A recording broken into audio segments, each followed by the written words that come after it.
អូ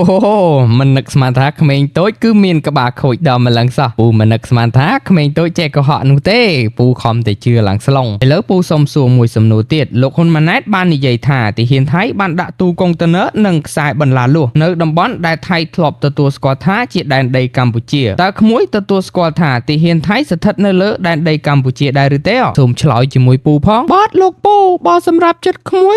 ទទួលស្គាល់បាត់ទៅហើយពូមើលតែទឹកមុខក្មួយក៏ដឹងដែរក៏ប៉ុន្តែប៉ារបស់អូនប្រាប់អូនថាមិនអោយនិយាយបែបនេះទេឥឡូវអូនសូមប្រាប់ពូថាអូនមិនយល់ស្របទេតំបន់ដែលអូនដាក់បន្លាលួសនិងកុងតឺន័រនោះគឺស្ថិតនៅក្នុងទឹកដីរបស់ថៃទេពូបញ្ហានេះមានប្រវត្តិតាំងពីសម័យចំនួនកម្ពុជាឬក៏សម័យប៉ុលពតប៉ាអូនប្រាប់ថានៅពេលដែលថៃទទួលជនភៀសខ្លួនប្រមាណ40,000 នាក់កាលពីសម័យប៉ុលពតបន្ទាប់ពីមានសន្តិភាពមកតំបន់ខ្លះមិនត្រូវបានដកថយចេញវិញទេដូច្នេះការអះអាងថាថៃរំលោភបំពានទឹកដីរបស់កម្ពុជាគឺមិនត្រឹមត្រូវទេពូហើយពាក្យនេះផងដែរគឺប៉ាអូនប្រាប់មកអញ្ចឹងបើអូននិយាយខុសប្រហែលអាចស៊ីដំបងរបស់ប៉ាអូនហើយ